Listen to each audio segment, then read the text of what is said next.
Billionaire CEO comforts a crying toddler in airplane, shocked to discover the child is his own son.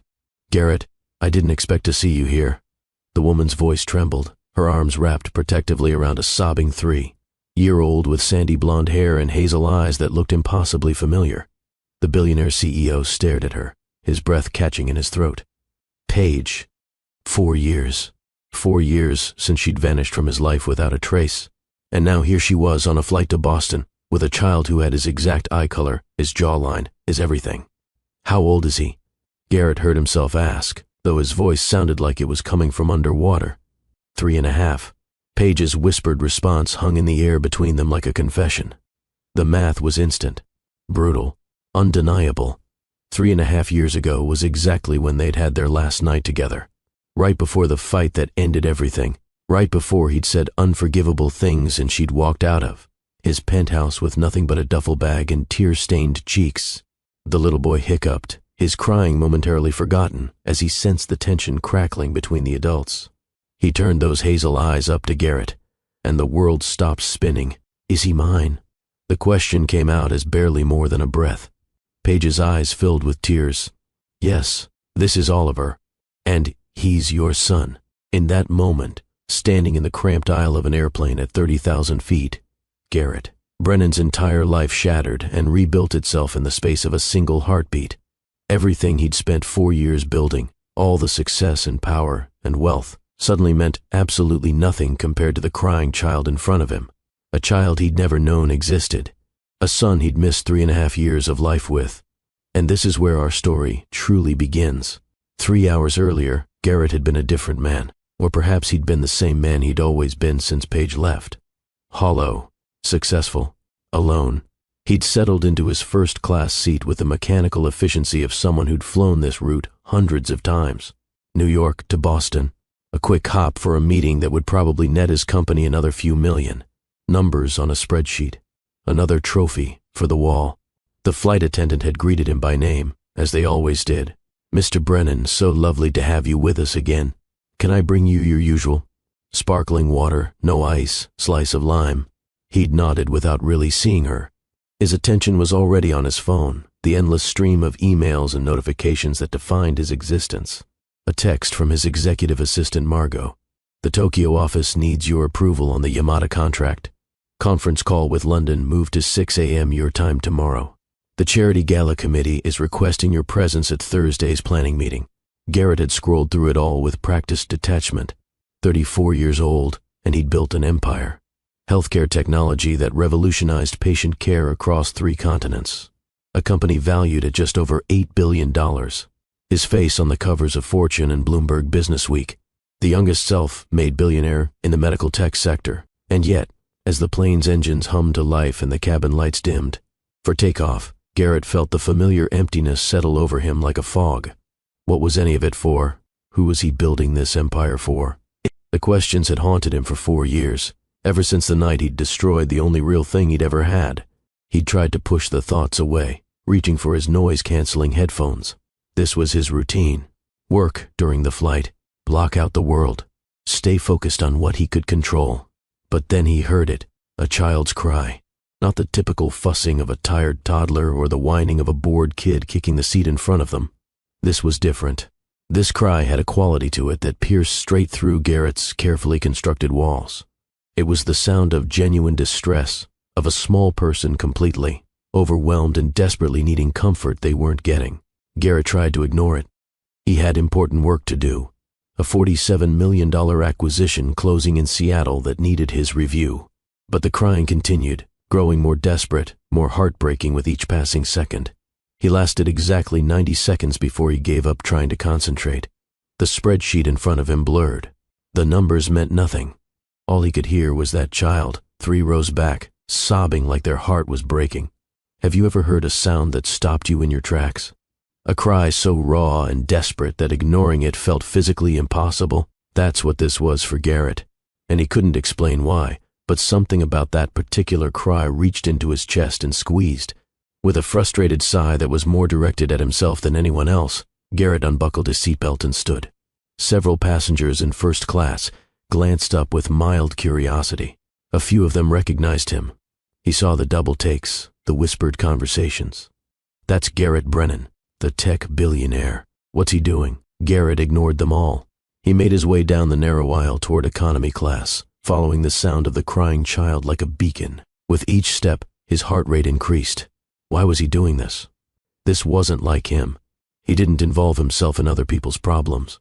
He wrote checks for charity galas and let other people do the hands-on work.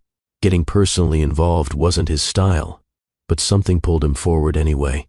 When he reached row 29, Garrett's world tilted on its axis. The little boy was small, maybe 3 years old, with sandy blonde hair that stuck up in every direction and a face red and blotchy from crying.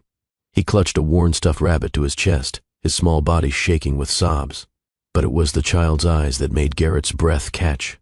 Hazel, flecked with gold, the exact shade Garrett saw every time he looked in a mirror.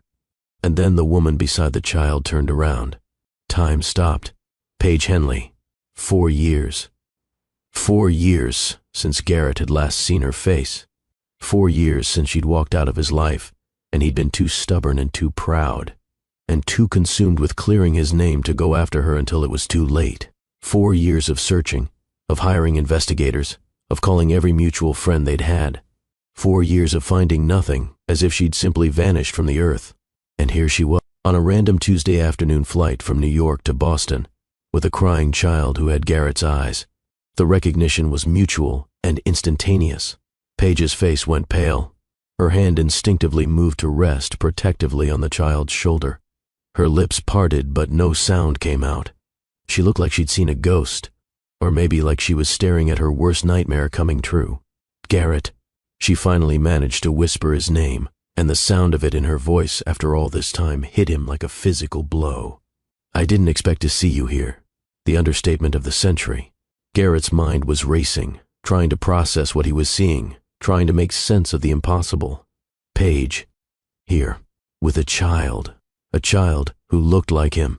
A child who was exactly the right age to be. No, it wasn't possible. She would have told him. Wouldn't she? Is everything all right? Garrett heard himself ask, his voice coming out steadier than he felt. Can I help? The little boy hiccuped, his crying stuttering to a confused stop as he registered this new person. He looked up at Garrett with those impossibly familiar eyes, and Garrett felt his entire world shift. He's just overwhelmed. Paige's voice was tight, controlled, like she was barely holding herself together. The flight's been delayed, and he doesn't do well with disruptions to his routine. I'm trying to calm him down. Garrett couldn't take his eyes off the child. Now that he was looking, really looking, he saw it everywhere. The shape of the ears, the curve of the jaw, the way the boy's lower lip jutted out in a pout that Garrett had seen in his own childhood photos. May the 1st? Garrett gestured to the empty seat across the aisle, surprised by how much his hands were shaking. Paige hesitated. 1,000 emotions flickered across her face. Fear, guilt, something that might have been relief. After what felt like an eternity, she gave a small, jerky nod. Garrett moved into the seat and knelt down so he was at the child's eye level. The boy watched him with wary curiosity, tears still clinging to his lashes. Hey there, buddy. Garrett kept his voice soft and gentle, calling on instincts he didn't know he had. You having a rough time? The little boy nodded, thumb creeping toward his mouth. I get those sometimes too. Flying can be scary, can't it? Garrett continued, his heart hammering so hard he was sure everyone could hear it. All this noise, everything shaking. But I'll tell you a secret. You see those wings out there? The child turned to look out the window, distracted despite his distress. Those wings are stronger than they look. They're designed to bend and flex. That's what keeps us safe up here. The shaking you feel, that's just the plane getting ready to dance with the clouds. Dance? The little boy's voice was small and uncertain, but there was a flicker of interest there, absolutely, like a really big, heavy ballet. Garrett made a graceful swooping motion with his hand, and impossibly, incredibly, the child giggled. The sound went straight through Garrett's chest like an arrow. He looked up at Paige then, and their eyes met. The silent communication that passed between them in that moment contained volumes. Questions, accusations, apologies, a shared history of love and loss and pain. And hanging over all of it, the enormous unspoken truth sitting right in front of them. What's your name, buddy? Garrett asked, though he had a feeling he already knew the answer. Oliver. The boy's voice was steadier now, curiosity beginning to override his fear. What's yours? I'm Garrett. He forced the words past the lump in his throat. It's very nice to meet you, Oliver. The plane chose that moment to hit a patch of turbulence, and Oliver's eyes went wide with renewed fear. Instinctively, Garrett reached out and placed a gentle hand on the boy's small shoulder. Remember what I said about dancing? This is just a little dip in the routine. We're totally safe. I promise. And somehow, miraculously, Oliver believed him. The child leaned back against Paige, his breathing evening out, his death grip on the stuffed rabbit loosening slightly. Thank you. Paige's voice was barely audible, thick with emotion. He's been so upset. I didn't know what else to do. Garrett looked at her properly then, really looked at her for the first time since the initial shock of recognition. She looked tired. There were shadows under her eyes that hadn't been there 4 years ago. Her clothes, though clean, were worn.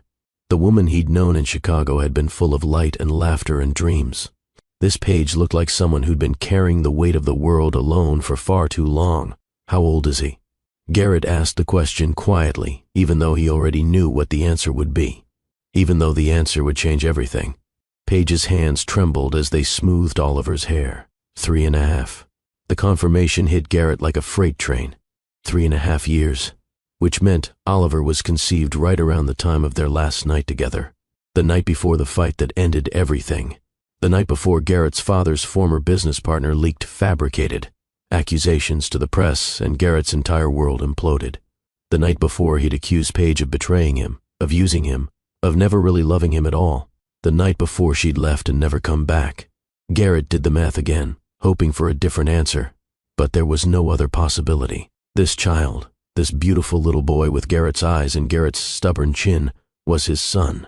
His son. A child he'd never known existed. 3.5 years of birthdays and first words and first steps that he'd missed entirely.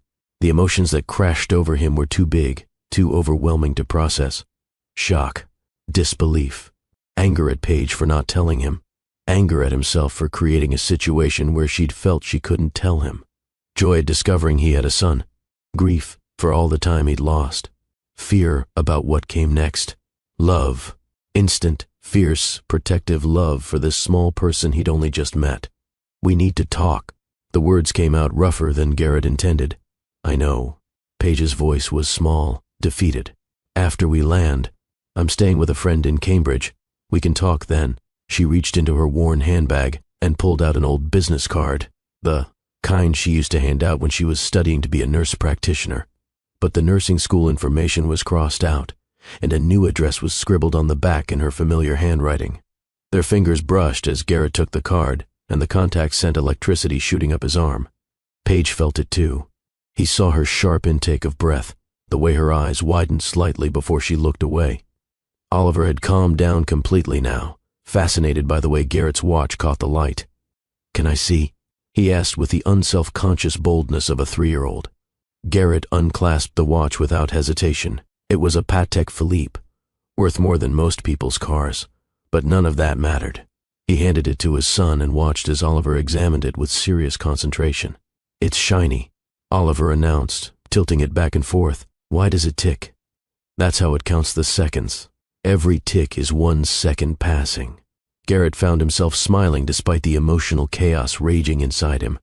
Do you know how to count? Oliver's face lit up with pride. I can count to 100. Want to hear? And before Garrett could respond, Oliver launched into an earnest recitation of numbers, his small voice growing more confident with each one. Garrett listened, utterly transfixed. This was his son, his child, a whole person who existed in the world, who counted to 100 and got upset when his routine was disrupted and found comfort in stuffed rabbits named what? What's your friend's name? Garrett asked, gesturing to the rabbit. Captain Fluffington. Oliver said it with such seriousness that Garrett had to suppress a smile. He's very brave. He's not scared of flying at all. Then we're lucky to have him here, Garrett replied, matching the child's serious tone. It helps to have someone brave with us. Are you brave? Oliver asked with the blunt curiosity only children possess. The question caught Garrett off guard. Was he brave? He'd always thought of himself as fearless in business, willing to take calculated risks that others wouldn't dare. But real bravery, the kind that involved opening your heart and being vulnerable and admitting when you were wrong, that was a different story entirely. I try to be, Garrett said finally, but sometimes I mess up. Sometimes I'm scared and I make bad choices because of it. He wasn't really talking to Oliver anymore. His eyes had drifted back to Paige, and the words were meant for her. An apology, 4 years overdue. An acknowledgement of the mistakes he'd made. A plea for understanding he had no right to ask for. Paige's eyes were bright with unshed tears. She looked away quickly, blinking hard. The flight attendant's voice crackled over the intercom. "Ladies and gentlemen, we'll be beginning our descent into Boston Logan International Airport shortly. Please return to your seats and ensure your seatbelts are fastened." The announcement broke the spell. Reality came crashing back. They were on a plane, surrounded by strangers, having a conversation that felt too big for the tiny space they occupied. "I should get back to my seat," Garrett said, standing slowly. His knees felt weak. His entire body felt like it was operating on autopilot, while his mind struggled to catch up. Oliver made a small sound of protest. "But I want to show you my counting more." The simple statement nearly broke Garrett. "I'll see you soon, buddy. I promise." He looked at Paige. "We'll talk after we land." Paige nodded, unable to speak. She was holding herself together by the thinnest of threads, and Garrett could see it. Part of him wanted to stay, to demand answers right now, to not let her out of his sight in case she disappeared again. But the rational part of his brain, the part that had built a billion-dollar company through strategic thinking, knew that ambushing her on a plane full of people wasn't the answer. So Garrett returned to his first-class seat in a daze, Oliver's watch still in the boy's possession. He didn't even care. Let the kid keep it.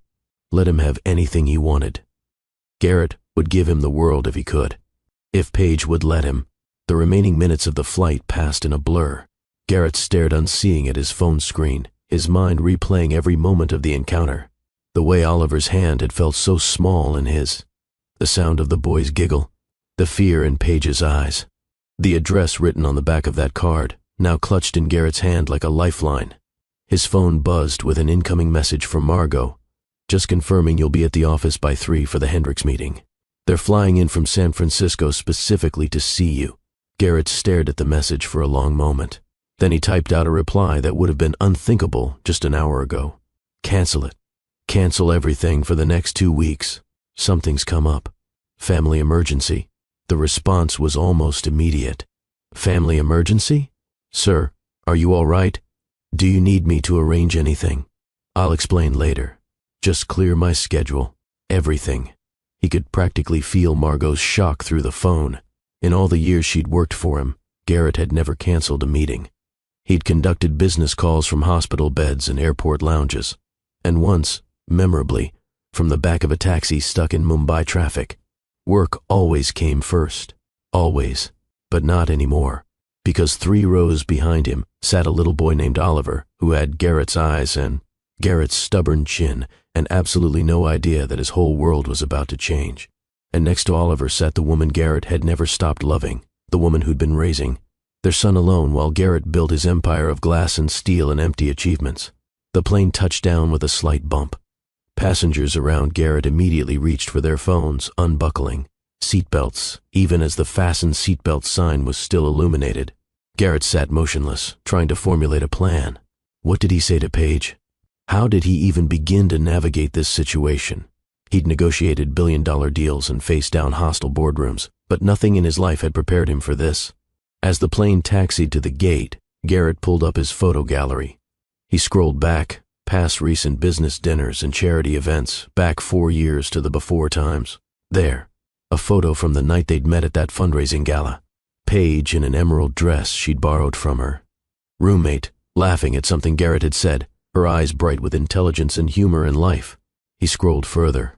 Paige at his office, bringing him coffee when he'd worked too late. Paige on Navy Pier, the Chicago wind whipping her dark hair around her face. Paige asleep on his couch, a medical textbook open on her chest, exhausted from another double shift at the clinic while studying for her nurse practitioner exams. And then the photos stopped. Abruptly, painfully, the week before she left, the week his father's former business partner, Richard something, had leaked those false accusations to the press. Insider trading, market manipulation, fraud, all lies, all fabricated by a bitter man trying to destroy Garrett's company out of spite. But the investigation had consumed everything. Garrett had become paranoid, suspicious, lashing out at everyone around him, especially Paige. The memory made him sick. The things he'd said to her that last night. "You're using me for my connections. You're probably the one who leaked information to the press. I can't trust anyone, especially not some nursing student who showed up right before all this started." The look on her face when he'd said it, the way she'd flinched like he'd physically struck her, and then the quiet dignity with which she'd packed her things, refusing to yell back, refusing to defend herself. Just a simple statement that had haunted him ever since. "I loved you, Garrett. I really did. I'm sorry you can't see that." And then she was gone. The investigation had cleared him completely within 3 months. Richard's fabrications had fallen apart under scrutiny, and the man was now serving time for corporate espionage and fraud. Garrett's company had not only survived, but thrived, the scandal, ultimately, making him more attractive to investors who admired his resilience. But by then, Paige had disappeared. Garrett had tried everything to find her. Private investigators who came up empty, calls to her old roommate who claimed not to know where she'd gone, even a somewhat pathetic late-night visit to her favorite coffee shop, hoping she might show up. Nothing. It was like she'd simply ceased to exist, and Garrett had been forced to accept that he'd destroyed the best thing in his life and would have to live with that knowledge forever. Except she hadn't ceased to exist. She'd been in Milwaukee, alone and pregnant, working double shifts at a diner while her feet swelled and her back ached.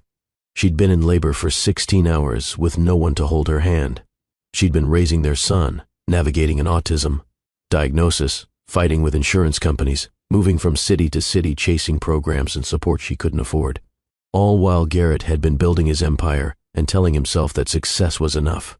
The shame of it threatened to choke him. The seatbelt sign finally dinged off. Passengers surged into the aisles, grabbing bags from overhead compartments. Garrett stood slowly, scanning the crowd for any sign of Paige and Oliver. He spotted them near the back, Paige struggling with a carry-on bag while trying to keep Oliver close in the chaos. Garrett moved against the flow of deplaning passengers, earning annoyed looks from people trying to exit. He didn't care. He reached Paige, just as she was attempting to wrestle the bag down from the overhead bin. "Let me," he said, and before she could protest, he'd pulled down her bag and tucked it under one arm. "Do you have checked luggage?" Paige stared at him for a moment, clearly torn between pride and practicality. "2 bags, she finally admitted. "We've been traveling, moving, actually, from Portland. Oregon or Maine?" Garrett asked, falling into step beside her as they joined the stream of passengers. "Oregon." Paige kept her eyes forward. "Before that, Denver. Before that, Milwaukee." Oliver walked between them, his small hand in Paige's, clutching Captain Fluffington with his other arm. He kept glancing up at Garrett with curious eyes. "You came back," Oliver announced, as if this was a delightful surprise. "Do you like airports?" "They're okay," Garrett said, charmed despite the emotional chaos. "What about you?" "They're too loud," Oliver said matter-of-factly, "and they smell weird. But Mama says we have to use them to go places, so I tolerate them." "Tolerate them," Garrett repeated, fighting a smile. "That's a very grown-up way to put it. I'm very mature," Oliver said with absolute seriousness. "Mama says so." They emerged into the terminal, and Garrett immediately noticed his driver, James, waiting with a discreet sign. Garrett caught his eye and gestured that he'd need a few minutes. Then he turned back to Paige. "I have a car waiting. Let me drive you." Paige's expression shuddered. "Garrett, you don't have to do that. We can take the T. I want to." He said it quietly, but firmly. "Please, we need to talk anyway. Let me at least get you to where you're staying safely." For a long moment, Paige just looked at him, searching his face for something, sincerity maybe, or proof that this wasn't some elaborate game. Whatever she found there must have satisfied her, because she gave a small nod. "Okay, thank you." The relief Garrett felt was disproportionate to the small victory. She was letting him help. She wasn't running. That was something. Baggage claim was crowded and chaotic. Oliver pressed closer to Paige, and Garrett noticed the way the boy's hand started to flap slightly at his side. A self-soothing gesture. Paige noticed it too and immediately crouched down to Oliver's level. I know it's loud, sweetheart. We'll be quick, okay? Find our bags and then get in the nice quiet car. Oliver nodded, but Garrett could see the tension in his small frame. Overstimulation. The signs were there if you knew to look for them. And apparently, he was learning to look. What did the bags look like? Garrett asked. I'll grab them. Paige described 2 worn suitcases, and Garrett positioned himself by the carousel. When the bags came around, he pulled them off with ease, ignoring Paige's protests that she could handle them. Within minutes, they were heading out to where James waited with the car. The sedan was spacious and quiet, a stark contrast to the chaos of the airport. But there was a problem. No car seat for Oliver. Paige noticed it at the same time Garrett did, and she turned to him apologetically. We can't. He needs a car seat. It's not safe, and if we get pulled over, give me 5 minutes, Garrett said, already typing on his phone. James, where's the nearest store that would sell car seats? Target, sir. About 10 minutes from here. No. Garrett pulled up a different app. There's a baby store 3 blocks away. High end. They'll have what we need. But Paige started to protest, clearly worried about the cost. Garrett cut her off gently. Please, let me do this. He looked at Oliver, who was examining a loose thread on Captain Fluffington's ear with intense focus. He's my son, isn't he? The direct question hung in the air. Paige's eyes filled with tears. She glanced at Oliver, then back at Garrett, and nodded once. Yes, she whispered. He's your son. And even though Garrett had already known, hearing her confirm it made it real in a way nothing else had. He had a son. This beautiful, serious, mature little person was his child, his blood, his responsibility and his joy, and his second chance at getting life right. Then let me buy my son a car seat. Garrett's voice was rough with emotion. It's the least I can do. If you're feeling this story in your soul right now, I need you to do something for me. Hit that subscribe button, because what happens next is going to take you on an emotional journey you won't want to miss. And drop a comment telling me, would you forgive someone who broke your heart if they came back into your life? Because Paige and Garrett are about to navigate the hardest conversation of their lives, and I want to know where you stand. Now let's continue. The baby store was indeed high-end, the kind of place where car seats cost more than some people's monthly rent. Garrett didn't even look at the price tags. He simply pointed to the highest-rated seat the sales associate recommended and added it to his purchase. Then, because Oliver was watching the transaction with wide eyes, Garrett grabbed a few other items. A new stuffed animal, a set of building blocks, a book about space that Oliver had been staring at longingly. Paige tried to stop him. Garrett, this is too much. We don't need all this. But Garrett was already at the register, credit card out. I have 3.5 years of birthdays and Christmases to make up for. Let me start somewhere. The look Paige gave him was complicated. Gratitude mixed with worry mixed with something that might have been the first crack in her defensive walls. Back in the car, with the seat properly installed and Oliver buckled in safely, they finally started the drive to Cambridge. Oliver was entranced by his new space book, turning pages slowly and examining each photograph with scholarly attention. In the front, separated from the driver by a privacy partition, Garrett and Paige sat in loaded silence. There was so much to say that neither knew where to start. Finally, Garrett spoke. Why didn't you tell me?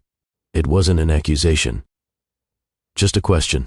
A plea to understand. Paige stared out the window, watching Boston slide past. You called me a liar and a gold digger, Garrett. You accused me of using you for your connections. How was I supposed to come back after that and say, hey, surprise, I'm pregnant? You would have thought I was trying to trap you. I would have helped. Garrett's voice was tight. Whatever you think of me, I would have helped. He's my child. Would you? Paige turned to look at him then, and the pain in her eyes was raw and real. Because the Garrett I knew at the end, the one consumed by paranoia and anger, and suspicion that Garrett wouldn't have believed the baby was his, that Garrett would have demanded paternity tests and accused me of timing, it to coincide with his scandal and made the whole thing a nightmare. The words hit Garrett like physical blows because they were true. He wanted to deny it, but he couldn't. The man he'd been 4 years ago, in the depths of that investigation, might have done exactly what she described. The realization made him sick. You're right, he said quietly. I was in a bad place. I was cruel and paranoid, and I pushed away the one person who actually gave a damn about me. I've regretted it every day since. Paige's laugh was bitter. Is that supposed to make it better? You regretted it? I was alone, Garrett. Completely alone. Do you know what it's like to go through a pregnancy with no one? To have contractions by yourself and drive yourself to the hospital in labor. For 16 hours with only a nurse you'd never met before holding your hand? No. Garrett's voice cracked. But I want to know. Tell me. Please. I want to understand what you went through. Paige was quiet for a long moment. When she finally spoke, her voice was distant, like she was accessing memories she tried hard to bury. I found out I was pregnant 6 weeks after I left Chicago. I was in Milwaukee, staying with a distant cousin who barely knew me, working at a diner because it was the only job I could get without references. I took the test in a gas station bathroom because I couldn't afford to buy one at the pharmacy and I was too proud to shoplift. Garrett's hands clenched into fists, but he said nothing. This wasn't about him. This was Paige's story, and she needed to tell it. When I saw those 2 lines, I had this moment of complete terror. And then, right after the terror, I felt this weird sense of joy. Because even though we'd ended badly, even though I was alone, I was going to have a piece of you. A piece of the man I'd fallen in love with before everything went wrong. She paused, and Garrett saw her wipe at her eyes quickly. I worked until I was 8 months along. Double shifts, on my feet all day. My ankles swelled so bad I could barely fit into my shoes. My back was constantly aching, but I needed every dollar I could save because I knew maternity leave wouldn't be paid and I had hospital bills coming. Did you have insurance? Garrett asked, though he suspected he knew the answer. Bare minimum catastrophic coverage. It covered basically nothing. The labor and delivery alone cost me $14,000. I'm still paying it off. $14,000. Garrett spent more than that on a watch. The disparity made him want to put his fist through something. Oliver was born on a Tuesday morning in March, Paige continued, her voice softening. March 17th, St. Patrick's Day. The nurses were all wearing green scrubs. I'd been in labor since Monday night. 16 hours. They offered me an epidural, but I couldn't afford it. It was an extra $2,000. So I did it naturally. Jesus, Paige. Garrett breathed. There was this nurse, Gloria. She stayed with me even though her shift had ended. She held my hand, and she told me I was strong, and she coached me through every contraction. When Oliver was finally born, when they put him on my chest, the first thing I thought was, he has Garrett's eyes. Paige turned to look at him then, tears streaming freely now. And my heart broke and healed at the same time, because he was beautiful and perfect in mine. But he was also yours, and you weren't there, and I didn't know if you ever would be. I'm so sorry. Garrett's voice was wrecked. I'm so damn sorry, Paige. I took him home to my studio apartment, just the 2 of us. No family, no friends nearby, no one to help. Those first few weeks were the hardest thing I've ever done. He cried so much, and I didn't know what I was doing, and I was so tired I felt like I was losing my mind. But you did it, Garrett said. You kept him safe. You raised him. Look at him. They both turned to look at Oliver in the back seat, still absorbed in his spacebook. When he was about 18 months old, I started noticing things. He wasn't talking like other kids his age. He'd line up his toys in very specific patterns and get upset if they were moved. He didn't like to be touched sometimes, but other times he'd need really firm pressure. He'd have these meltdowns that could last for hours. The autism diagnosis, Garrett said quietly. Paige nodded. He was 2.5 when we finally got the official diagnosis. Autism spectrum disorder. High functioning, but with significant sensory processing needs and communication delays. The pediatrician recommended therapy. Speech therapy, occupational therapy, applied behavior analysis, hours and hours a week of therapy, and insurance covered almost none of it. How did you manage? Garrett asked, though he wasn't sure he wanted to know the answer. I didn't, not always. That's why we kept moving. I'd find a program in one city that would take Oliver, work would be okay for a while, and then funding would get cut, or my hours would get reduced because I needed too much time off for appointments. We'd end up somewhere else, chasing the next program, the next hope. The pattern was becoming clear. Paige had been in survival mode for 3.5 years, just trying to get Oliver what he needed, trying to keep them both afloat with no safety net and no support. We were in Denver for a while. Paige continued. There was a really good program there, but the wait list was 9 months long. By the time Oliver got in, I'd lost my job and couldn't afford rent anymore. So we moved to Portland. That lasted about a year.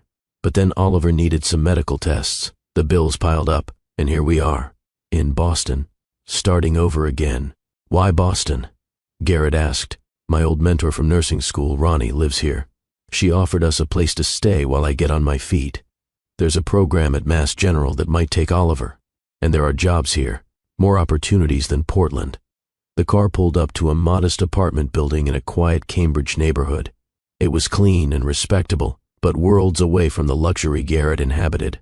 James put the car in park and discreetly raised the privacy partition even higher, giving them space. What happens now? Paige asked quietly.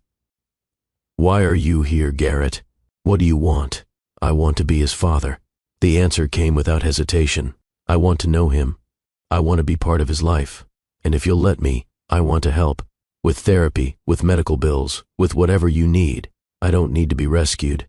Paige's voice had an edge to it. I've been doing this alone for 3 years. I can keep doing it. I know you can. Garrett said carefully. You're the strongest person I've ever met, Paige. What you've accomplished on your own is incredible. But you shouldn't have to do it alone. Not anymore. Let me step up. Let me be the father I should have been from the start. Paige looked at him for a long moment, searching his face. And what about us? She asked quietly. Because there's no neat separation here, Garrett. You can't just be Oliver's father without us having to navigate whatever this is. She gestured between them, to the space thick with history and hurt, and something that felt dangerously like hope.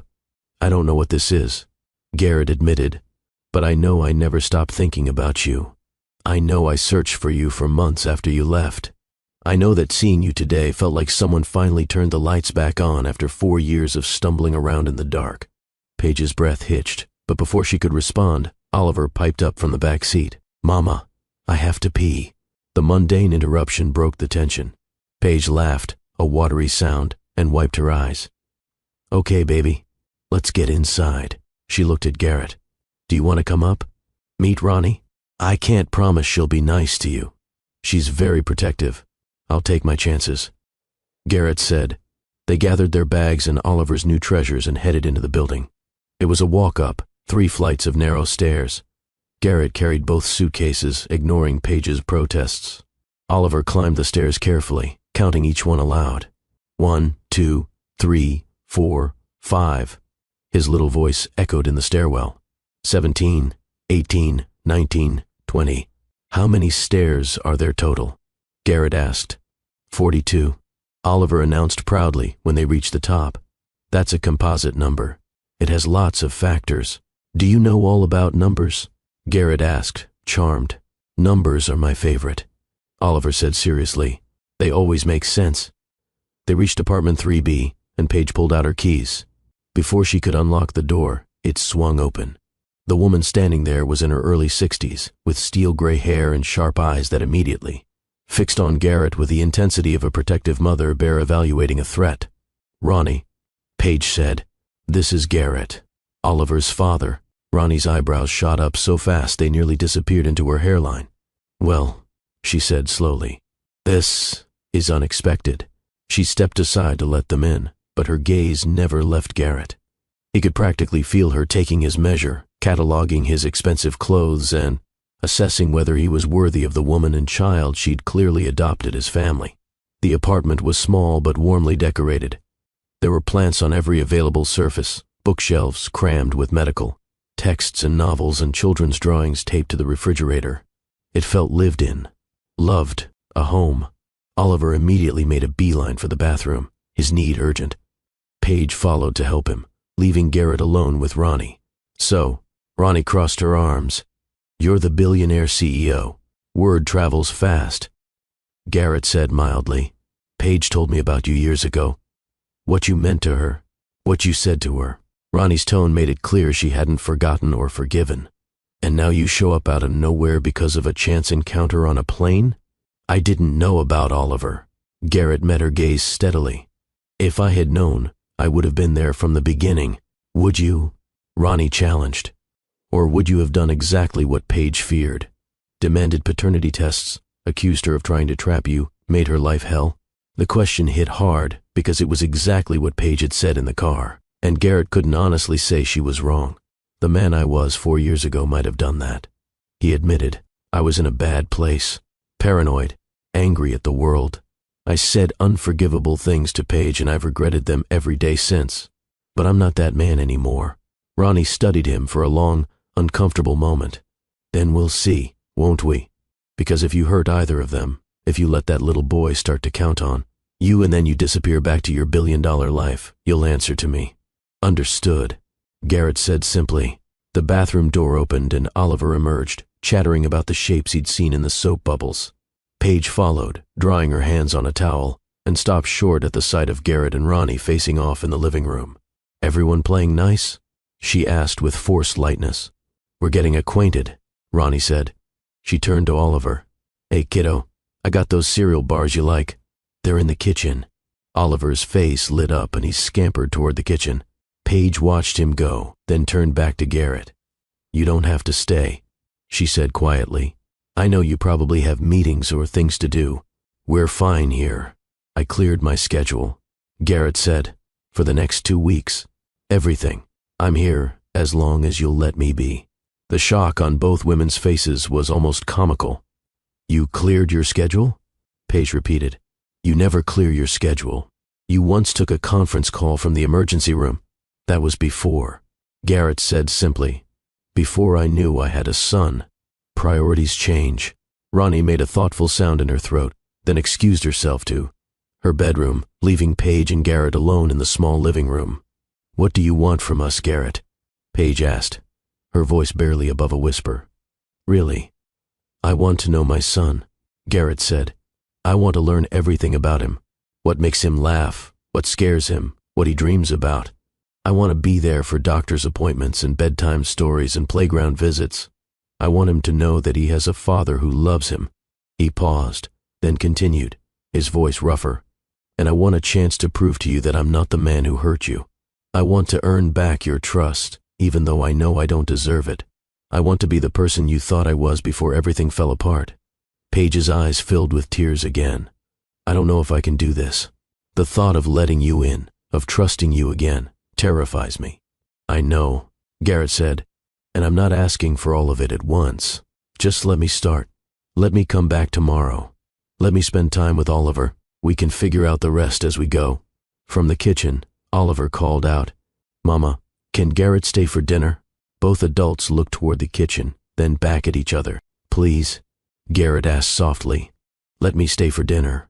After a long moment, Paige nodded. Okay, but you're helping cook. A smile broke across Garrett's face, the first real smile he'd felt in years. Deal. Dinner was a chaotic affair in the tiny kitchen. Ronnie had bought groceries, but nobody had really planned a meal, so they improvised. Pasta with whatever vegetables were in the crisper, sauce from a jar, garlic bread from the freezer. Nothing fancy, nothing like the 5-star restaurants Garrett usually frequented. It was perfect. Oliver insisted on helping, which mostly meant he handed ingredients to the adults while narrating everything they were doing. Now we're cutting the peppers. Now we're stirring the sauce. Now we're waiting for the water to boil, and that takes forever. Garrett found himself laughing more than he had in months. Years, maybe. Oliver's running commentary was hilarious in its seriousness. The way he observed the world was different, but it was also delightful. He noticed details that others missed. The exact color of the sauce, the pattern that the pasta made when it swirled in the pot, the way the steam rose in specific shapes. You see things differently, don't you, buddy? Garrett observed as they worked. Oliver looked up at him, head tilted. Mama says my brain works special. Not wrong, just different. Your mama's right, Garrett said, his heart clenching. Different isn't wrong. Different is just another way of being right. The smile Oliver gave him was radiant. I like you. You understand good. The simple statement hit Garrett with unexpected force. I like you too, Oliver. You're pretty amazing. They set the table together, Oliver very particular about how the forks and spoons were arranged. Everything had to be just so, each utensil exactly 1 inch from the plate, measured by Oliver's careful eye. When they finally sat down to eat, the 4 of them crowded around Ronnie. His small dining table, Garrett felt something settle in his chest. This was what had been missing. Not the gourmet meals, or the exclusive tables, or the networking dinners. This: warmth, laughter, family. Oliver ate his pasta with intense focus, carefully spearing exactly 3 pieces of penne at a time. No more, no less. 3 was apparently the correct number. Why 3? Garrett asked curiously. Because 3 is prime, Oliver explained, as if this was obvious. And prime numbers are the most important numbers. They're building blocks for all the other numbers. You know about prime numbers? Garrett was impressed. Oliver knows about a lot of things, Paige said with a proud smile. He taught himself about numbers before he could even read properly. It's one of his special interests. What's a special interest? Garrett asked, wanting to understand. It's an autism thing, Ronnie explained when Paige hesitated. Kids on the spectrum often have topics they're intensely passionate about. They can absorb incredible amounts of information about their special interests. For Oliver, it's numbers and space. I want to be an astronaut when I grow up, Oliver announced. I'm going to count all the stars. That's a lot of stars, Garrett said seriously. 400 billion in our galaxy alone, Oliver replied without missing a beat. But I'm very patient. The conversation flowed easily after that. Ronnie told embarrassing stories about Paige from nursing school. Paige defended herself with laughing protests. Oliver interjected with random facts about astronomy and mathematics, and Garrett soaked it all in, memorizing every detail, every laugh, every moment. This was his family, broken and complicated and unconventional, but his. After dinner, Oliver started showing signs of fatigue. His stimming increased, his voice getting a bit higher and faster. Paige noticed immediately. Bath time, she announced gently.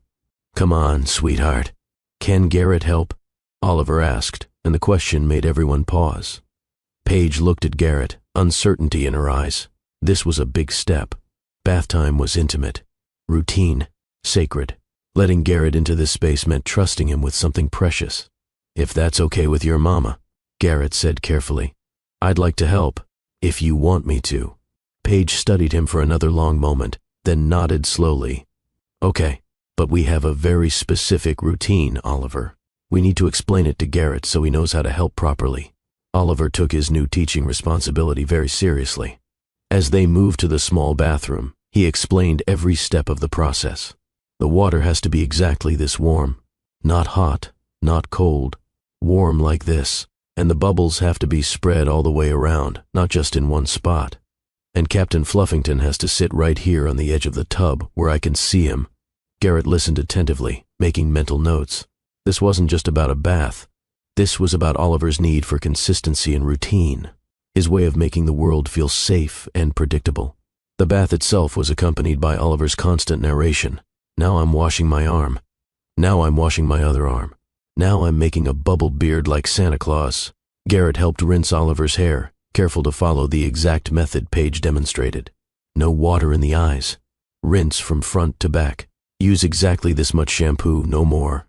When Oliver was clean and wrapped in a towel, Paige took over to get him into pajamas. Only the soft ones, Oliver specified, not the ones with buttons. Buttons are scratchy. Garrett watched the careful dance of evening routine. Teeth brushing with a blue toothbrush, never the green. Face washing with specific gentle pats. Hair combing in exactly 20 strokes. Every step was deliberate. Every step had a reason.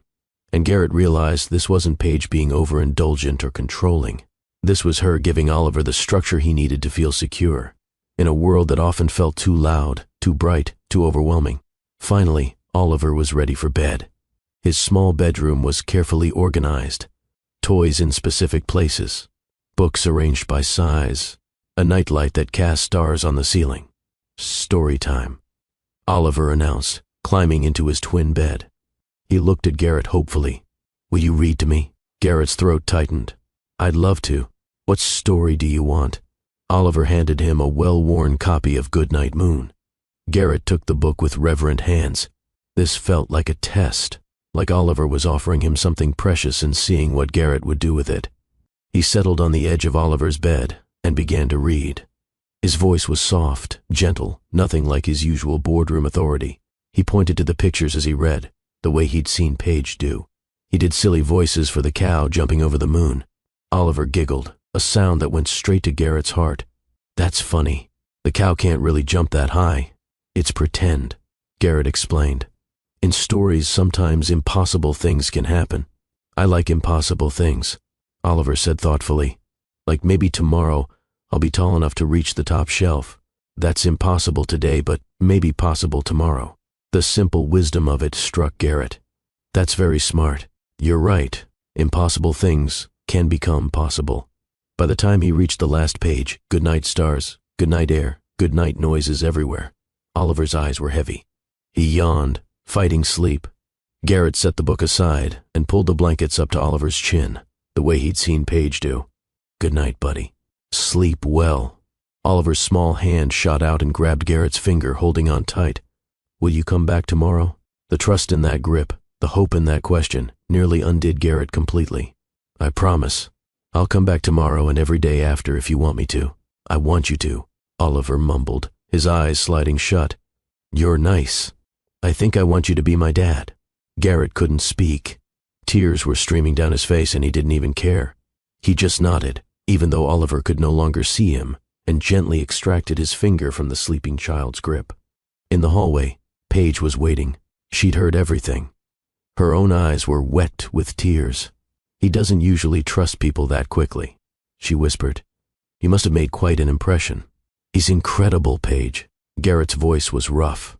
"And you raised him. You did this. You made him into this smart, funny, amazing little person." "We did this," Paige corrected softly. "He's got your curiosity, your intelligence, your stubborn determination, and your kindness, your strength, your beautiful heart." They stood in the narrow hallway, close enough that Garrett could smell Paige's shampoo, the same scent she'd worn 4 years ago, something light and floral that brought back a rush of memories. "Thank you for letting me stay," Garrett said, "for letting me be part of this, even just for tonight." Paige looked up at him, and in her eyes he saw the same complicated tangle of emotions he was feeling. Fear, hope, longing, caution. "Come back tomorrow," she said finally. 9 in the morning. "We can talk more, figure out what this looks like going forward." "I'll be here," Garrett promised. In the living room, Ronnie had tactfully made herself scarce. Garrett gathered his things, reluctant to leave, but knowing he needed to give Paige space to process. At the door, Paige stopped him with a hand on his arm. "Garrett, what you said in the car earlier, about never stopping thinking about me, did you mean that?" He turned to face her fully. "Every word. I searched for you for months, Paige. I hired private investigators. I called everyone we knew.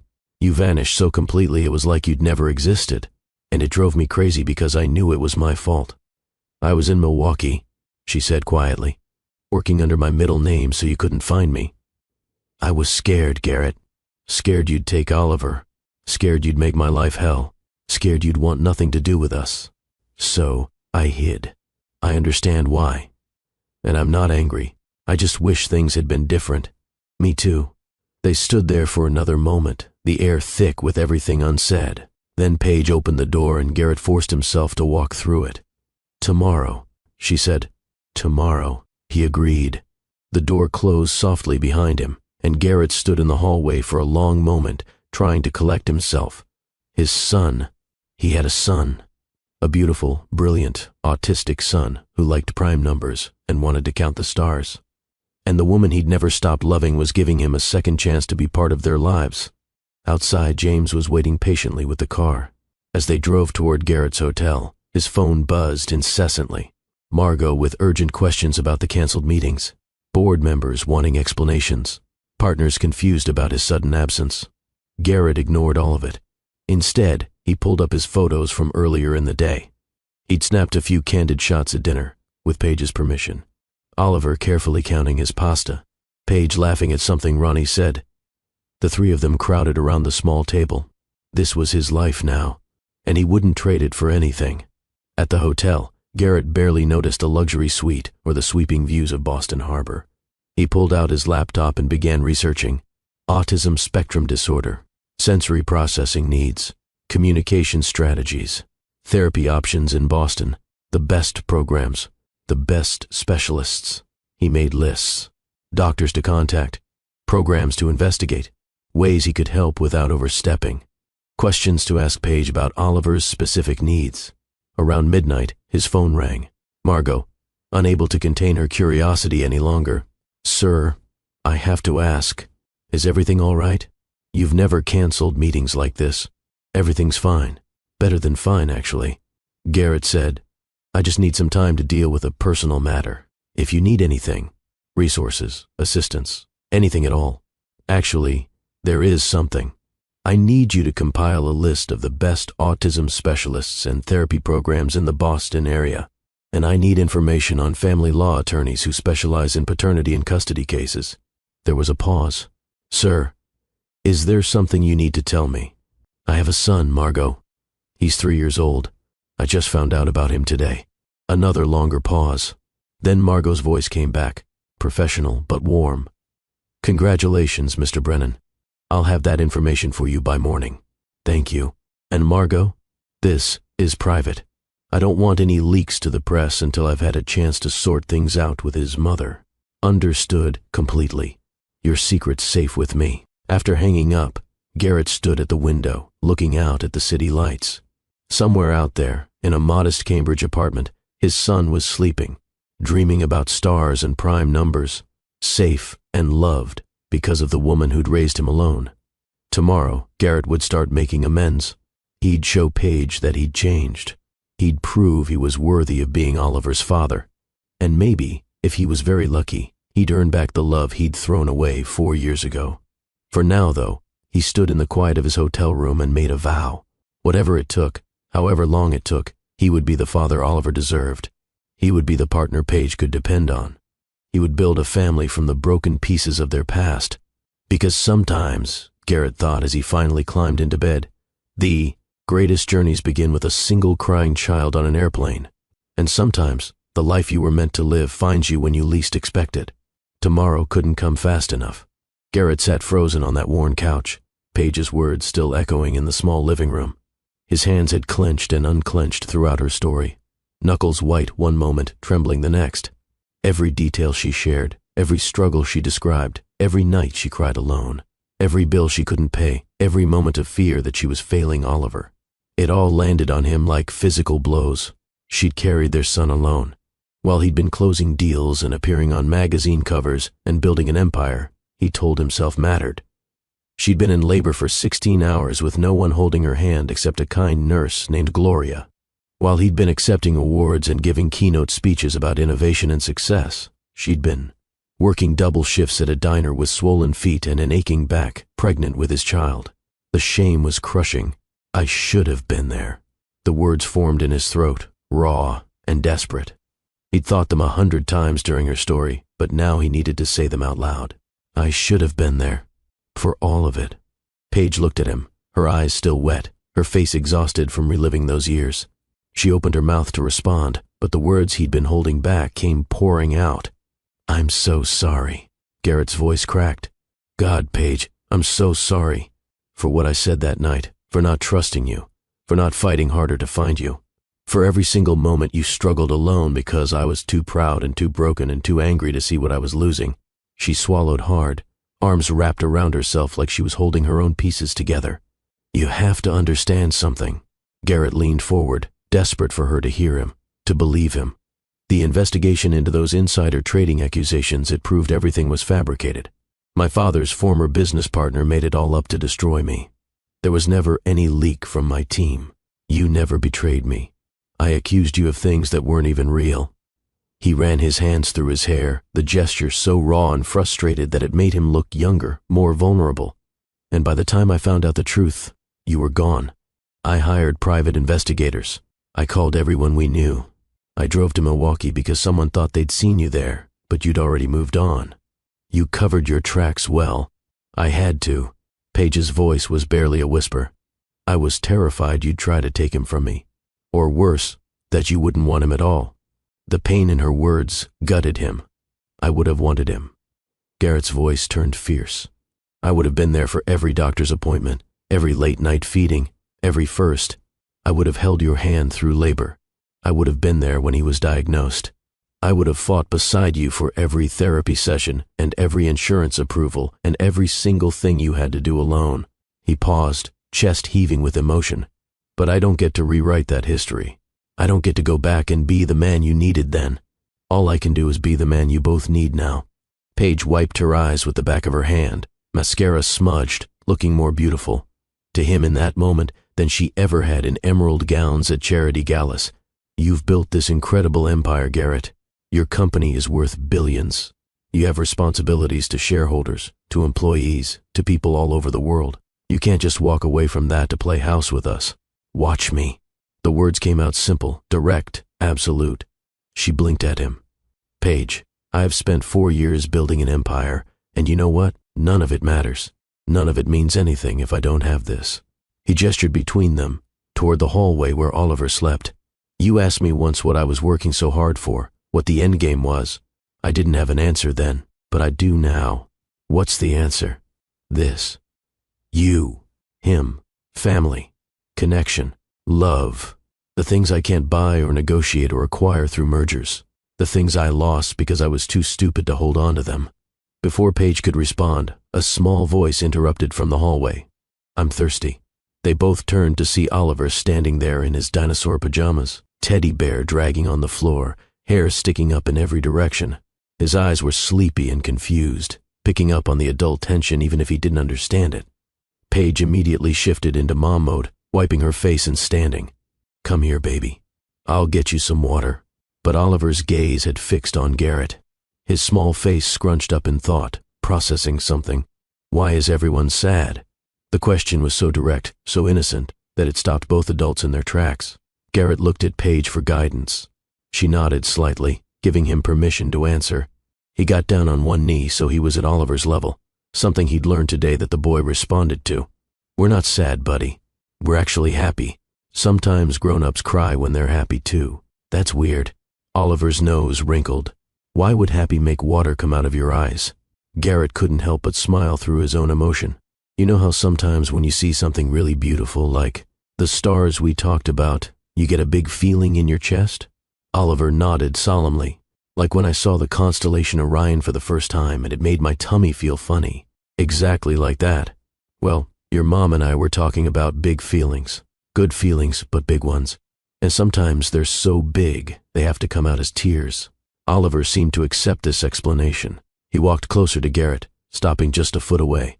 "Garrett, are you going to stay?" The question hung in the air, loaded with meaning far beyond a 3-year-old's understanding.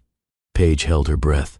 Garrett met Oliver's hazel eyes, eyes that matched his own, and made a promise he intended to keep for the rest of his life.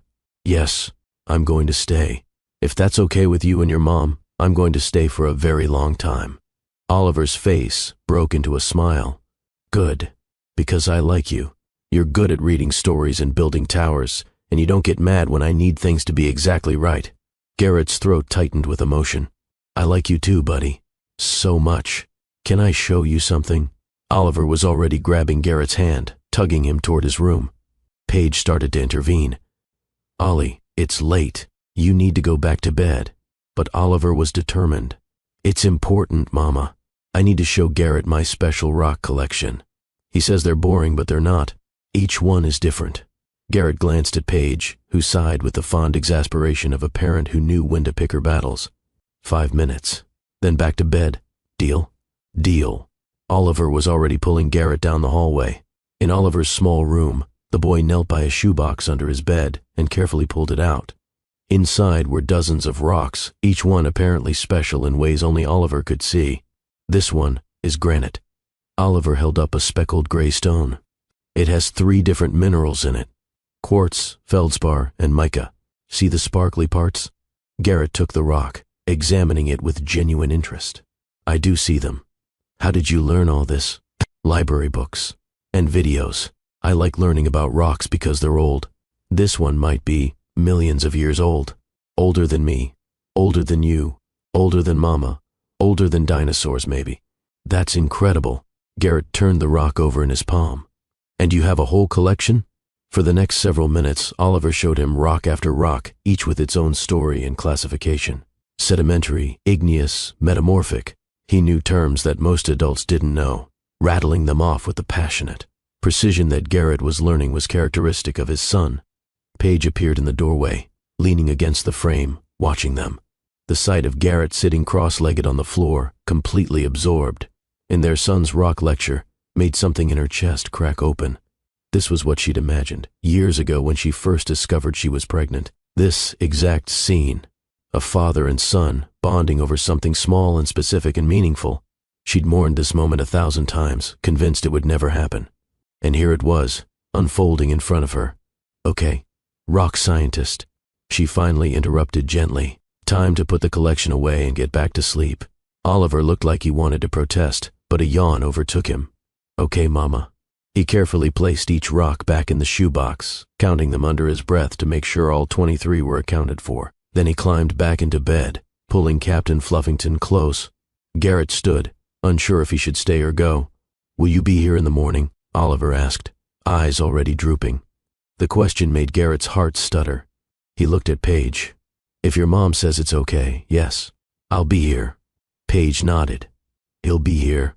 Oliver smiled, satisfied, and within minutes was breathing deeply, asleep again.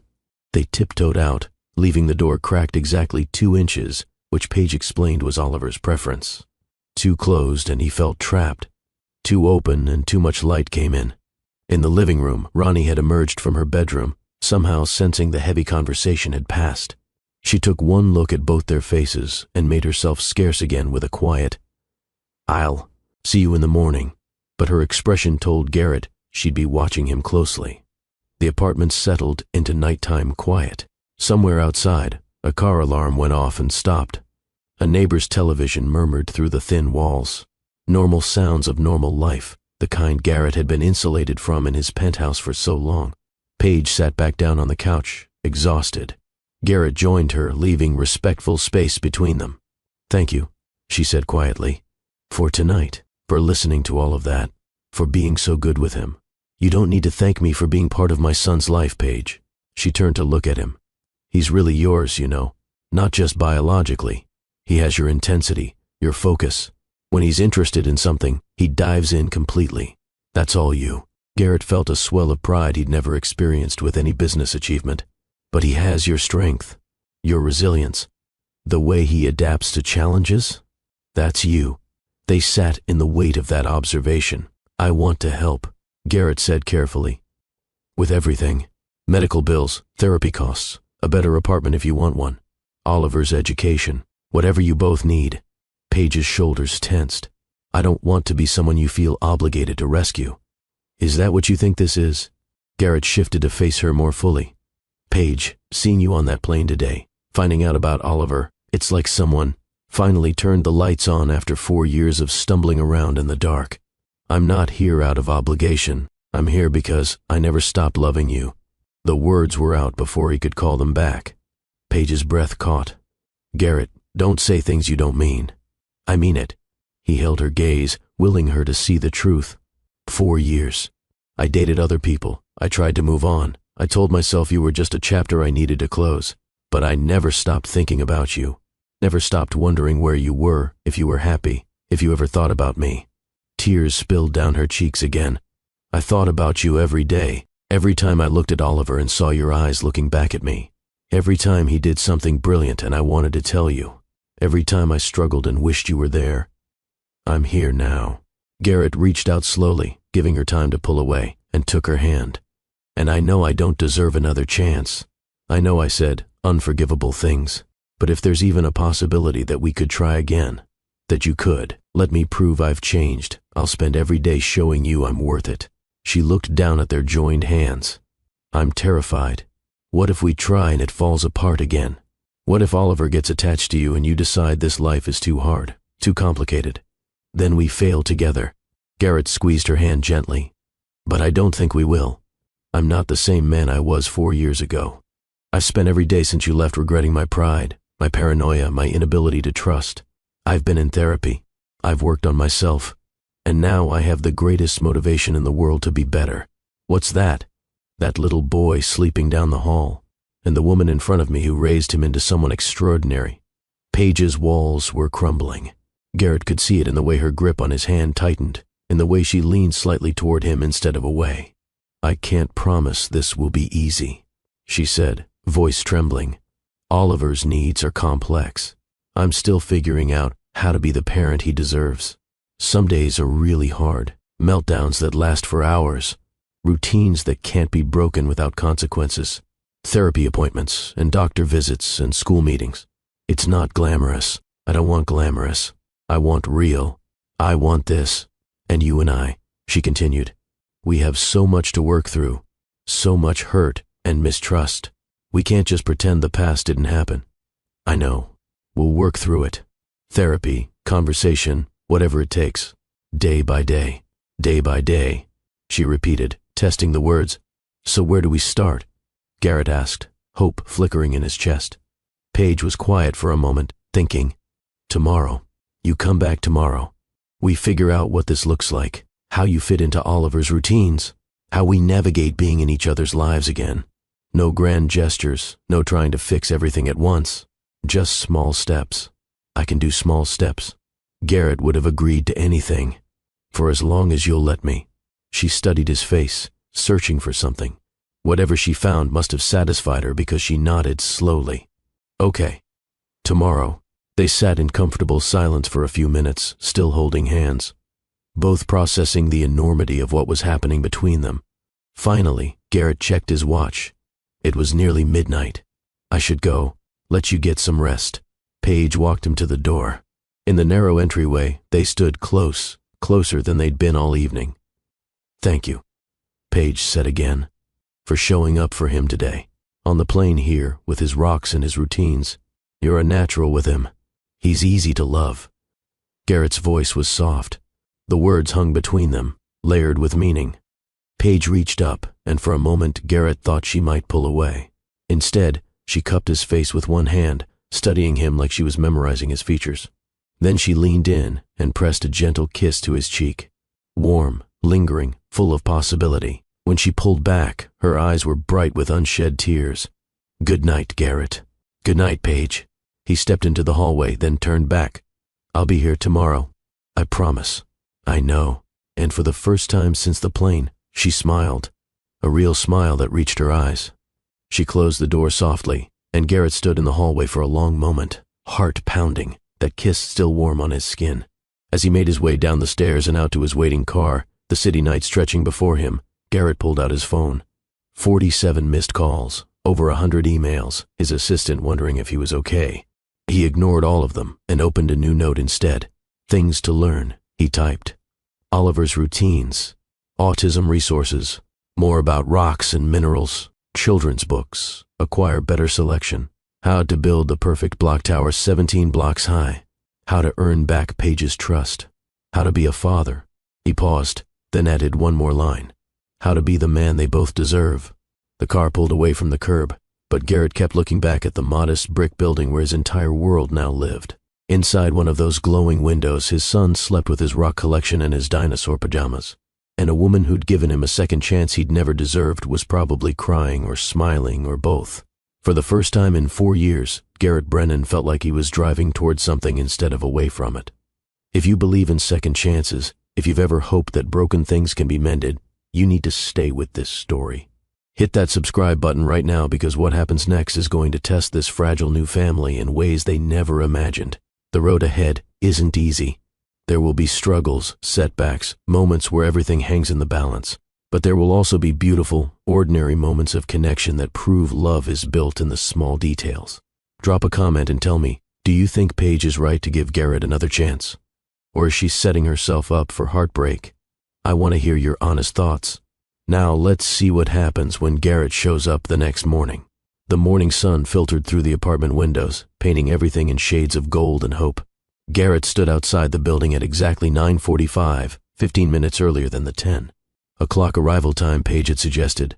He couldn't help himself. Sleep had been impossible, his mind racing with plans and possibilities and the overwhelming need to see his son again. He'd stopped at a bookstore that opened early, picking up several children's books about space and rocks and dinosaurs. Then he'd hit a toy store, though he'd exercised restraint, only buying a high-quality telescope suitable for a beginner and a rock-tumbling kit. He didn't want to overwhelm Oliver or make Paige feel like he was trying to buy their affection. At precisely 10 o'clock, he pressed the buzzer. The speaker crackled. "You're punctual." Paige's voice carried a smile. "Old habits," he said, then worried that sounded too corporate. The door buzzed open. Climbing the stairs felt different this morning. Last night had been charged with shock and revelation and barely contained emotion. Today felt like the beginning of something real. Tentative and fragile, but real. Paige met him at the door, hair pulled back in a simple ponytail, wearing jeans and a soft sweater. She looked tired but somehow lighter than the night before, like telling. Her story had released some of the weight she'd been carrying. "Morning." She stepped aside to let him in. "Morning." Garrett held up the bags. "I hope this is okay. I got some books I thought Oliver might like, and there's a telescope. Nothing too elaborate, just a beginner model. I thought maybe we could look at stars together sometime." Paige's expression softened. "That's really thoughtful. He's going to love that." From the living room came an excited squeal. "Garrett's here." Oliver came running, still in his dinosaur pajamas, hair sticking up exactly like it had the night before. He crashed into Garrett's legs in what might have been an attempt at a hug. Garrett's heart swelled. He set down the bags and crouched. "Hey, buddy. Good morning. I dreamed about rocks last night. All different kinds, flying through space. It was scientifically inaccurate because rocks in space are called meteoroids, not rocks, but it was still a good dream." "That sounds like an awesome dream." Garrett grinned. "Did you have breakfast yet?" Oliver's transitions were abrupt, his mind jumping from topic to topic in ways Garrett was learning to follow. "I did." "Did you?" "Toast. Cut in triangles. 4 triangles exactly. Mama knows the right way." Paige appeared behind Oliver. "He's very specific about his food. I'm learning that." Garrett stood. "Is there anything I can help with this morning? Dishes, cleaning, anything?" "Actually," Paige hesitated. "I need to run some errands. Grocery shopping, picking up a prescription. I was going to take Ollie, but if you're willing to stay with him, it would be easier." The offer hung in the air. This was a test, Garrett realized. Not a malicious one, but a real assessment of whether he could handle the reality of parenting. "I'd love to," he said simply. "What do I need to know?" For the next 10 minutes, Paige walked him through Oliver's routines with the precision of a military briefing. Snacks were in the second cabinet, but only certain brands and textures. Juice was allowed, but only 1 cup before lunch, or he'd get too much sugar and have trouble regulating. If he started getting overwhelmed, signs to watch for included hand flapping, increasing, voice getting louder, or retreating to his quiet corner. The iPad was okay for 30 minutes max, only educational apps or approved shows. The bathroom routine if he needed it. Emergency contacts on the fridge. Garrett absorbed every detail, taking mental notes. "And if there's a meltdown?" he asked. Paige's expression tightened. "Stay calm. Lower your voice instead of raising it. Give him space but stay nearby. Don't try to touch him unless he initiates it. Offer his weighted blanket or noise-canceling headphones. Most importantly, don't get frustrated. It's not misbehavior, it's overwhelm." "Got it." Calm, quiet, space, sensory tools, patience. Ronnie emerged from her bedroom, coffee mug in hand. She'd clearly been listening. "You sure about this, Paige? First full babysitting shift is a big step." Paige looked at Garrett, searching his face. Then she looked at Oliver, who was already pulling Garrett toward his toy bin, chattering about the racetrack they were going to build. "Yeah," she said. "I'm sure." Her eyes met Garrett's. "You have my number. Call if anything feels wrong. We'll be fine." Garrett assured her. "Take your time." After Paige left, the apartment suddenly felt different. Quieter, more intimate. It was just Garrett and his son, alone together for the first time. "Okay, Garrett." Oliver was all business. "We need to build the racetrack, but this time we need a jump. A big one, for the cars to fly." They spent the next hour engineering an elaborate racetrack across the living room floor. Oliver was exacting in his specifications. The ramp had to be at precisely the right angle. The tunnel had to be wide enough for the car but not too wide, or it wasn't a real tunnel. The finish line had to be marked with a specific red block. No other color would do. Garrett followed instructions with the focus he usually reserved for merger negotiations. When Oliver got frustrated because a section kept collapsing, Garrett helped problem solve without taking over. When the child needed to line up all the blocks by size before continuing, Garrett waited patiently, understanding this was part of how Oliver's mind worked. Finally, the track was complete. Oliver zoomed his favorite car through it, narrating the entire race in elaborate detail, involving aliens and astronauts and a race against time to save the universe. Watching him play, listening to his imagination at work, Garrett felt something shift inside him. This was fatherhood, not the hallmark moments of first steps or first words that he'd missed, but this, being present for an ordinary Tuesday morning, building block towers and racetracks, learning what made his son laugh and what frustrated him and how his brilliant mind worked. Garrett, Oliver paused mid-race. Can I ask you something? Of course, buddy. Anything. Are you my daddy? The question stopped Garrett's heart. He'd wondered when this would come up, hoped Paige would be here for it, but Oliver's curious hazel eyes were waiting for an answer. Yes, Garrett said simply, honestly. I am. Oliver processed this. Why weren't you here before? Garrett took a breath, choosing his words carefully. Your mama and I had a big fight a long time ago, before you were born. I said some things that hurt her feelings really badly.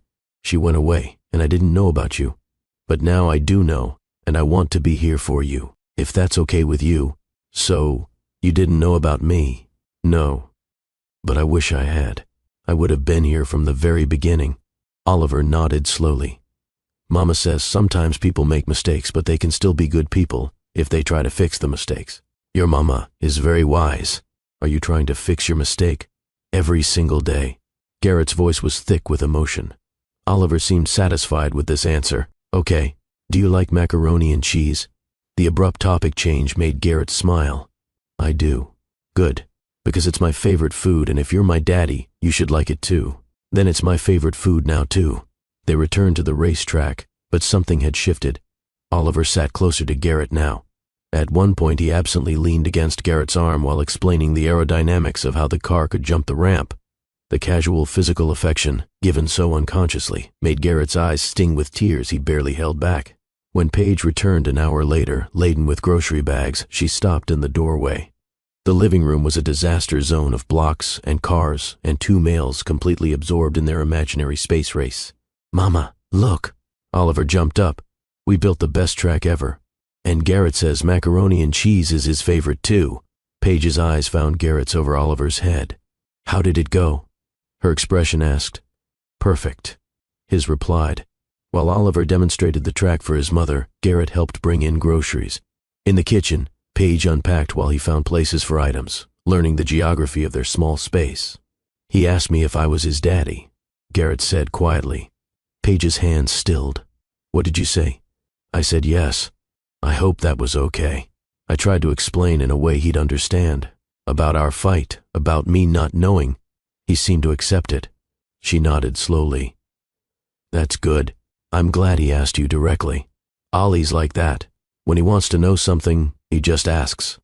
It's a good quality. They worked in comfortable silence for a few minutes. Then Paige spoke again. I have a job interview Thursday at a pediatric clinic in Cambridge. It's not through any of your connections. I found it myself. She said it almost defensively. That's great, Paige. Really? When Thursday? 2:00. I could watch Oliver, if you want. She looked at him, surprised. You do that? You probably have meetings, important calls. Nothing more important than this. I'll clear my schedule. The walls between them were coming down brick by brick. That afternoon, Oliver needed his quiet time. Paige explained this was part of his routine. After lunch, he spent an hour in his room with low lights, usually looking at books or doing puzzles. It helped him regulate for the rest of the day. While Oliver was in his room, Garrett and Paige sat at the small kitchen table with coffee. This was the first time they'd really talked without the intensity of revelation or the presence of their son. Tell me about your company, Paige said. I know it's healthcare tech, but I don't really understand what you do. So Garrett explained. The software his company developed helped hospitals manage patient data more efficiently, reducing errors and saving lives. The AI diagnostic tools they'd created that could spot diseases earlier than human doctors alone. The partnerships with research institutions to make cutting-edge treatments more accessible. As he talked, Paige saw the passion in him. This wasn't just about money or power for Garrett. He genuinely believed in the work, in making healthcare better. "That's amazing," she said when he finished. "You've really built something meaningful." "I thought so. Until yesterday." Garrett turned his coffee mug in his hands. "Now I realize I built it as a distraction. Something to pour myself into so I didn't have to feel how empty my life was. And now? Now I want balance. The work still matters, but it's not everything. It can't be everything anymore."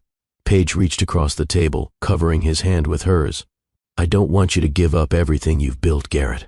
That's not fair to you or to all the people who depend on your company. I'm not giving it up, just reprioritizing. My team is strong. They can handle things, and I can work remotely most of the time. The beauty of tech is that I can be anywhere." "You'd really move to Boston?" "In a heartbeat. There's nothing keeping me in Chicago except an office I don't need to be in every day. But you're here. Oliver's here. So this is where I need to be." The conviction in his voice left no room for doubt. Paige's phone buzzed with a reminder.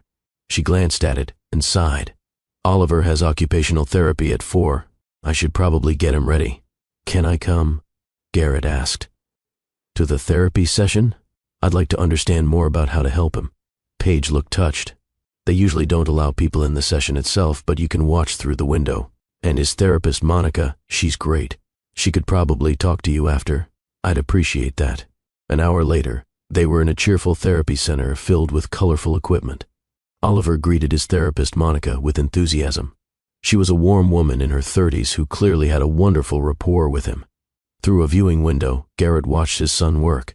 The session involved activities that looked like play but were clearly designed with purpose. Oliver walked across a balance beam, improving his coordination. He squeezed therapy putty, strengthening his hands.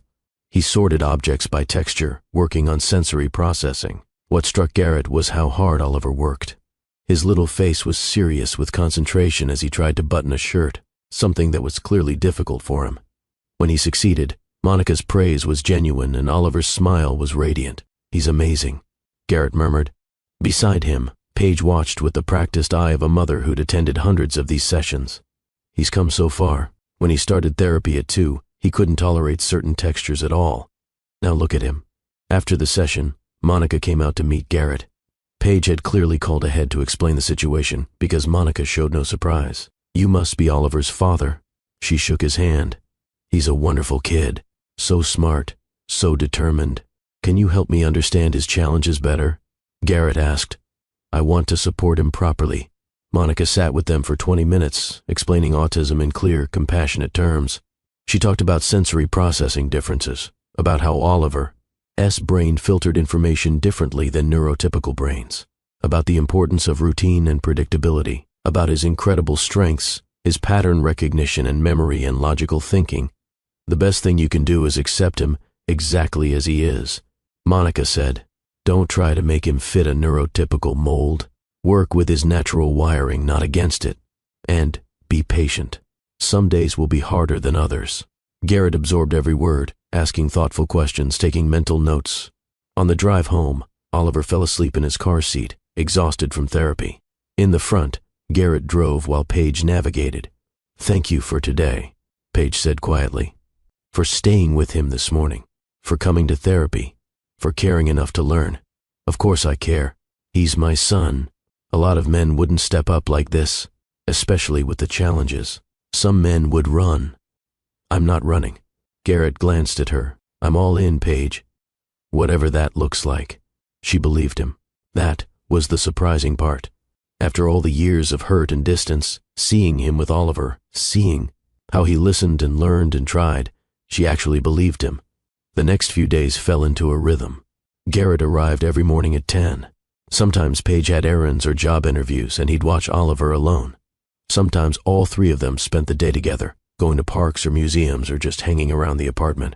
Garrett learned Oliver's world in detail, the exact order of his bedtime routine, how to cut his sandwiches, which songs he liked and which ones hurt his ears, the warning signs of an approaching meltdown and how to gently redirect. He experienced his first real meltdown on day 4. They were at a playground when another child grabbed Oliver's favorite swing. Oliver had been waiting his turn patiently, but when the other kid cut in front, the injustice was too much. He started screaming, hands over his ears, body rigid with distress. Garrett's instinct was to fix it, to confront the other child's parent, to make it right immediately. But he remembered Paige's instructions. Stay calm, lower your voice, give space. Hey buddy. Garrett knelt a few feet away, not touching. I know that was really frustrating. You were waiting so nicely. Oliver's screaming continued, but Garrett stayed calm, kept his voice low and soothing. It's okay to be upset. That wasn't fair, but we're going to be okay. Want to walk with me for a minute?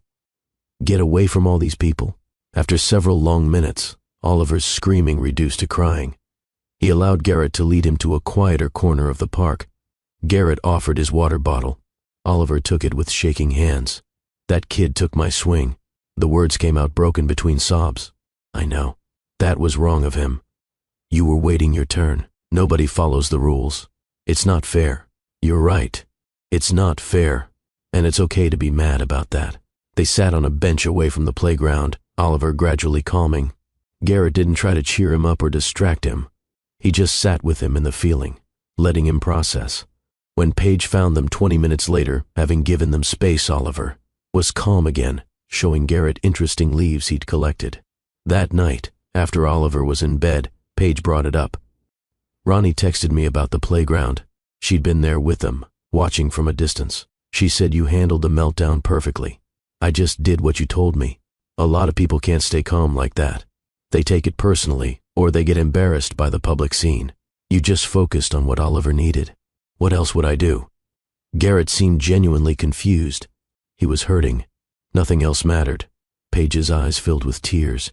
This is why I'm falling for you again. Because you get it. You get him. The confession hung in the air between them. Garrett moved closer on the couch. Can I ask you something? She nodded.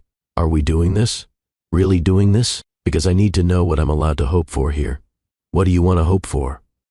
Everything. Garrett's voice was raw. I want to hope that we can be a family. Real family. Not just co-parents, but partners. I want to hope that you can forgive me for what I said 4 years ago. I want to hope that we get a second chance at what we lost. Paige's hand found his. I'm terrified. Me too. But I think I want the same things. Garrett's heart stuttered. Yeah? Yeah. She smiled through tears. You've shown up every single day. You've learned Oliver's world without complaint. You've respected my boundaries and my independence. You've proven you've changed. So, what does that mean? It means we try. Slow, careful, one day at a time. It means we're honest with each other. It means we probably need therapy to work through all the old hurt. But it means we try. I can do slow and careful and honest. Garrett cupped her face gently. And I'm already in therapy. Have been for 2 years. Good. She leaned into his touch. Then, let's see where this goes. He kissed her then, soft and sweet and full of promise. It tasted like second chances and hope and coming home. When they pulled apart, Paige was smiling.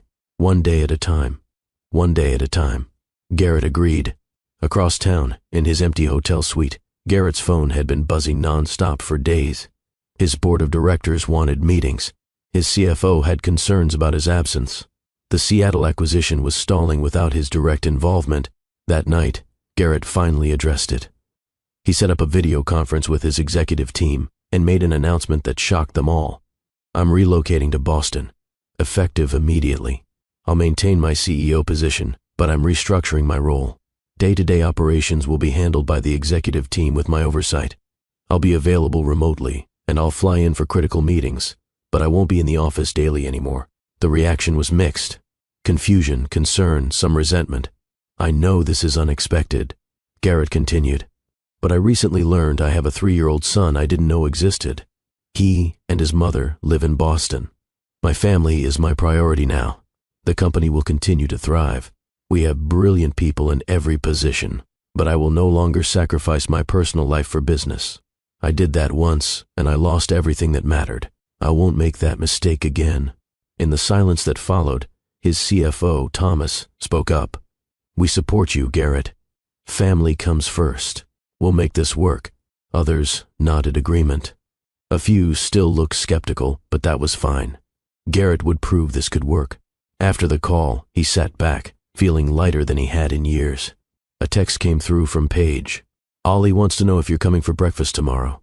He wants to make you try his favorite cereal." Garrett smiled. "Tell him I'll be there." "What time?" 8:30. Fair warning, his favorite cereal is very sweet and very colorful, possibly not approved by any nutritionist. Sounds perfect. He lay in the hotel bed that night, planning his next steps. Find an apartment in Boston, something close to Paige and Oliver. Set up a home office. Research the best schools for Oliver's needs. Connect with local autism resources. Build a life in this city that held his entire world. For the first time in 4 years, Garrett Brennan went to sleep excited about tomorrow. The weeks that followed were a crash course in fatherhood and relationship rebuilding. Garrett found a brownstone in Beacon Hill, close enough to Paige's apartment that Oliver could easily go between homes, but far enough to respect boundaries. He hired an occupational therapist consultant to help make Oliver's room sensory-friendly. Weighted blankets, soft lighting, a quiet corner with noise-canceling headphones, walls, painted the exact shade of blue Oliver chose from 17 different samples. "Why 17?" Garrett had asked. "Because 17 is a prime number," Oliver explained as if this was obvious. "And prime numbers are the best numbers." Of course, Garrett had agreed seriously. His relationship with Paige deepened gradually. They went on actual dates, dinner at quiet restaurants, walks through Boston Common, a concert by the harbor. They talked through their past, attending couples therapy to address the hurt and mistrust. It wasn't always easy. There were arguments, setbacks, moments where old wounds reopened. But they kept showing up, kept trying, kept choosing each other. Oliver thrived with both parents in his life. His speech improved. His social skills expanded. The stability of having Garrett consistently present gave him security he'd never had before. One Saturday, 3 months after that plane ride, Garrett took Oliver to the Museum of Science. Just the two of them. Father and son bonding time. Oliver was in heaven, running from exhibit to exhibit, asking a million questions, absorbing information like a sponge. In the dinosaur exhibit, Oliver stood in front of a massive T-Rex skeleton, completely awed. "Garrett," he tugged on his father's sleeve, "do you think dinosaurs could see color?" "That's a really good question.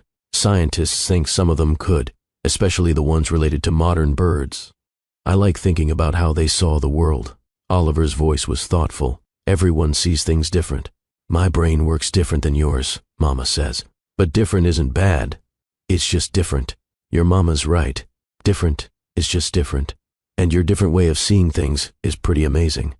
Oliver looked up at him. "Do you really think so?" "Sometimes kids at school say I'm weird." Garrett knelt down to eye level. "You know what weird means?" Oliver shook his head. "It means rare, special, one of a kind. And yes, you're definitely weird.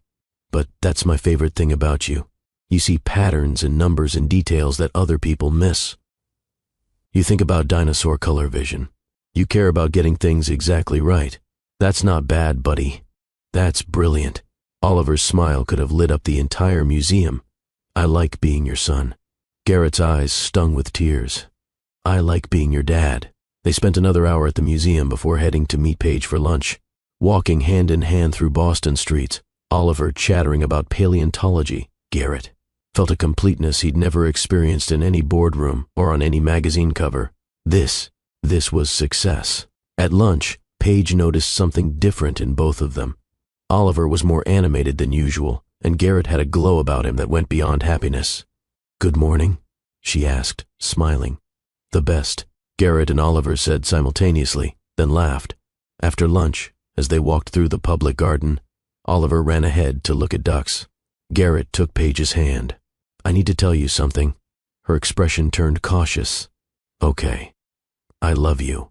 I'm in love with you. I have been since the night we met at that charity gala 4 years ago. I loved you when I was too stupid to trust you. I loved you for every day of the 4 years we were apart. And I love you now, watching you parent our son, seeing how strong and brave and brilliant you are. I love you, Paige." Tears spilled down her cheeks. "I love you too. I tried not to, tried to protect myself, but I do. I love you so much." They kissed there in the public garden, while Oliver played with ducks, while tourists passed by, while the world continued on around them. When they pulled apart, Paige was laughing and crying at the same time. "I want to ask you to move in with me," Garrett said, "but I also don't want to rush you. So I'm just putting it out there as something to think about. The brownstone has plenty of space. Oliver could have his room there and his room at your place. You'd have your own space. We could be a family under one roof, but only when you're ready. Think about it. Take all the time you need. No pressure." But even as she said it, Paige knew her answer. She'd known it for weeks if she was honest with herself. This man had fought his way back into her life, had proven himself day after day, had loved their son with a fierceness that took her breath away. He'd changed. They'd both changed, and the family they were building together was stronger than anything they'd had before. A week later, they started moving Paige and Oliver's belongings into the Beacon Hill brownstone. It was a gradual process, a few boxes at a time, letting Oliver adjust to the new space, making sure he felt secure. The first night all three of them slept under the same roof, Garrett lay awake long after Paige had dozed off beside him. Down the hall, Oliver was asleep in his carefully designed room, surrounded by stars and soft blankets and his precious rock collection, now displayed on custom shelves. 4 months ago, Garrett had been on a plane, alone, empty, convinced. His life would always be about work and achievement and nothing more. Now he was here, in a house full of love and laughter and the occasional meltdown, with a son who taught him about prime numbers and rock formations, with a woman who'd forgiven him and given him a second chance he'd spent his life earning.